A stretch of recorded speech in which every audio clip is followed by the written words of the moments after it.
Yun mga kapwede, kumusta?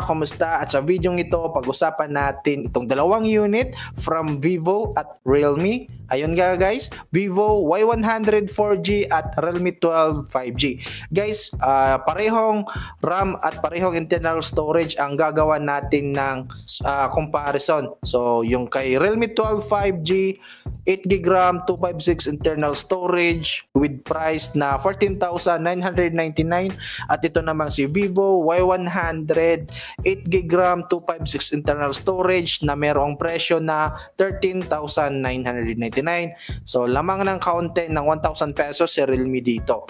Usapang display guys, so Realme 12 5G meron itong 6.72 inches IPS LCD display.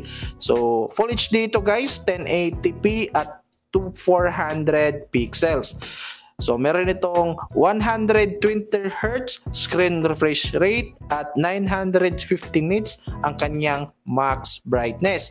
Punta tayo dito kay Vivo. So meron itong 6.67 inches AMOLED display at 120Hz din ang kanyang screen refresh rate at pareho sila Full HD 1080p by 2400 pixels.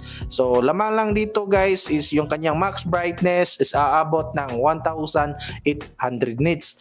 So dito pa lang guys sa display, so para sa akin dito panalo si Vivo Y100 dahil nga AMOLED display ito. So fan ako ng AMOLED eh. So guys, punta tayo sa battery. So pareho silang 5,000 mAh si Realme 12 5G at meron itong 45 watts fast charging rate. Punta tayo kay Vivo which is meron itong 5,000 mAh battery at 80 watts fast charging rate. Dito guys, lamang dito si Vivo Y100. Pareho silang USB-C. So dito guys, si Vivo is USB-C port niya guys para sa charge at sa audio output. Dahil nga wala na itong 3.5mm audio jack. Kumpara kay Realme 12 5G is meron pa itong saksakan ng 3.5mm audio jack para sa headset. Pareho din sila guys, IP54 dust and splash resistance. Ayun. So punta tayo sa kanyang camera guys. Dito naman ang lagi nyong hinahanap. So camera modules, Realme 12 5G is meron nitong 108 megapixels. So meron nitong secondary camera na 2 megapixels para sa depth. So yung main camera guys, 108 is naka-wide na yun guys ha. At kayang kumuha nito ng 1080p at 30 frames per second sa video. Selfie camera ni Realme 12 5G guys is 8 megapixels. Kaya din kumuha nito ng 1080p at 30 frames per second. Ayun. Punta tayo sa Vivo Y100 4G. At yun nga, 50 megapixels ang kanyang main camera at 2MP naman para sa depth sensor. At kayang kumuha nito ng 1080p at 30 frames per second. So sa rear camera guys, lamang dito si Realme 12 5G. At sa selfie camera guys, pareho lang silang 8 megapixels at kayang kumuha ng 1080p at 30 frames per second. At syempre guys, yung network nito, yun nga 5G si Realme 12 at 4G naman si Vivo Y100. Punta tayo sa operating system. Meron nitong Android 14, itong si Realme. So yung kanyang Realme UI naman is 5.0. Chipset nito guys is MediaTek Dimensity 6100 plus 6nm.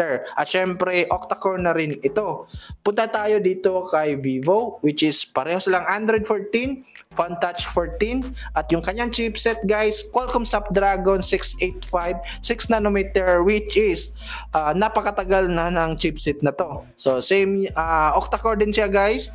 Yun nga para sa akin sa kanyang processor mas lamang si Realme dahil nga bagong-bago yung processor ni Realme kumpara kay Vivo Y100 which is Snapdragon 685. At sa timbang naman guys, syempre dahil mas malaki itong si Realme, mas mabigat siya. Tumitimbang ito ng 188 grams at dito naman kay Vivo Y100 4G is 186 grams. Fingerprint guys, si Realme 12 5G is naka-side mounted yung kanyang fingerprint or yung nasa power button. Dito naman kay Vivo Y100 is dahil nga AMOLED display ito, so nasa display na or under display yung kanyang fingerprint scanner. Kaya guys, alin sa dalawang ito ang pipiliin nyo? So, para sa akin guys, go for Realme 12 5G kung ako ang masusunod. Syempre, may kanya-kanya tayong preference. Para lang sa akin dahil nga si Realme is nakaano na, Realme 12 5G, yun nga 5G na ito. At meron itong bagong processor which is yung MediaTek Dimensity 6100 Plus. Kumpara kay Vivo Y100 is meron itong older na chipset which is yung Snapdragon 685. At syempre guys, yung kanyang camera, dahil mahilig ako sa camera, so 108 megapixels, napakagandang advantage nun. Pero guys, si Vivo naman, ang kanyang lamang dito guys, yung kanyang charging rate, meron itong 80 watts. Ayan, malakas yun. Kumpara kay Realme is 45 watts lang. Dito naman sa kanyang display, although malaki yung display na Realme, pero itong si Vivo Y100 meron itong AMOLED display at mataas yung kanyang peak brightness which is 1800 nits. Ayun. So lamang din dito si Vivo Y100, pero mas preferred ko talaga dito si Realme kahit medyo mas mahal siya ng kaunti kay Vivo Y100. Kayo guys, ano ba ang pipiliin nyo kung sakali papipiliin kayo sa dalawang ito? I-comment nyo lang dyan sa ating comment section. At syempre kung may mga katanungan pa kayo, just comment na rin. So gagawa natin yan ng video. So once again guys, this is Hero Arrigo from Pwede Tech at kita-kita sa sunod na video. Let's go!